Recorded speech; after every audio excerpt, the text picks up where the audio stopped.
Police in northern Ohio say a 4-year-old girl's in danger traveling with her mom and mom's sex offender boyfriend. It's already a serious case, but it's exacerbated because they've crossed state lines. So that makes it a federal issue. Haylee remains in extreme danger. Investigators say brand new surveillance video in Colorado may provide more clues into the case of missing Ohio toddler Haylee Donathan. U.S. Marshals say they've confirmed a sighting of the vehicle that sex offender fugitive Robbie Potter, mom Candace Watson, and Haylee Donathan are believed to be traveling in. That plate on that truck is E, as in Echo, ENS 9729. It's a blue 1988 Chevy pickup truck. Another thing that stands out about it is it has orange lights that run across the top of the windshield visor. So it is pretty distinctive. If you see it, you're going to remember this truck. Sex offenders, when they are in jail, they have notoriously poor relationships with others. They're picked on. So when they escape or are released, they're usually angrier and even more ready to offend than ever before. And that's what puts this little girl at even greater risk. I'm Jean Casares of the Legal Network in session in for Nancy Grace tonight. Let's go straight out to the phone line. Sheba in Illinois. Hi, Sheba. Hi, Jean. My question is, people have had to see this truck. They have seen it. I would recognize this truck. Are they using the interstate just to get gasoline? And are they armed? Is this sex offender armed? Well, that's a great question. Let's go out to Drew DeSerto, Assistant Chief Deputy, U.S. Marshal. Sir, can I ask you, this felon, Robbie Potter, was convicted in a federal court of aiding and abetting a federal bank robbery. Do you believe this could be a violent situation for others? Well, we don't have any information at this time to show that he is armed. However, that doesn't mean he's not a danger, especially to this little child. Our primary concern is the welfare of little Haylee. And obviously, we're trying to get tips to come in. We've received over 200 tips already, thanks to you putting this out into the media for us. And we're asking the public to keep calling in. We're also asking Candace, if she's watching, please call in. Your family's very concerned. We want to make sure this little girl's okay, and we need some help in that. You know, back to Samantha Covert, I want to ask you a very, very serious question.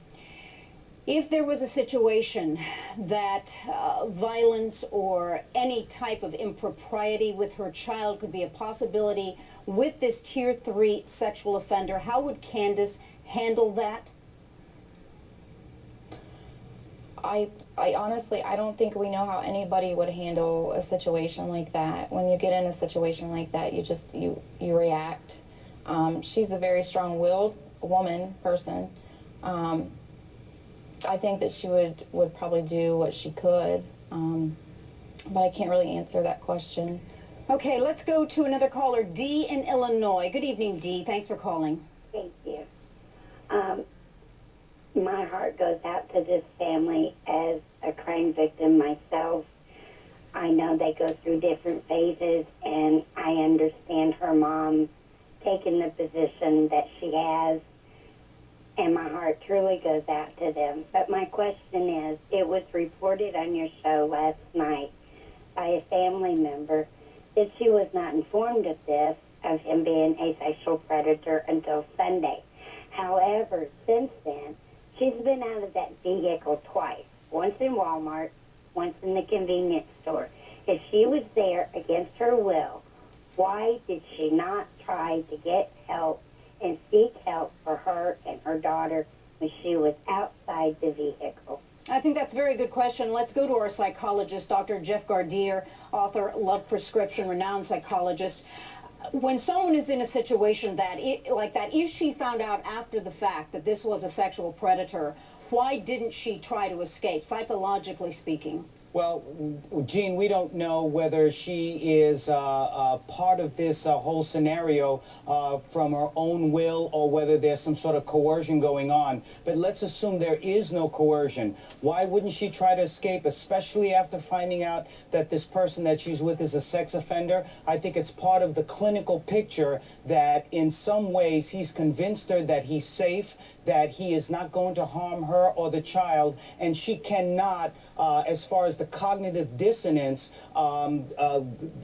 decide what to do in this particular case. She's got to convince herself that, in fact, she is doing the right thing, and that's why she's putting her daughter in danger. Ms. Mary Watson, grandmother of Haylee, you said the last time you spoke with your daughter that her voice was quivering. Explain that to me. Describe what was different in that last phone call.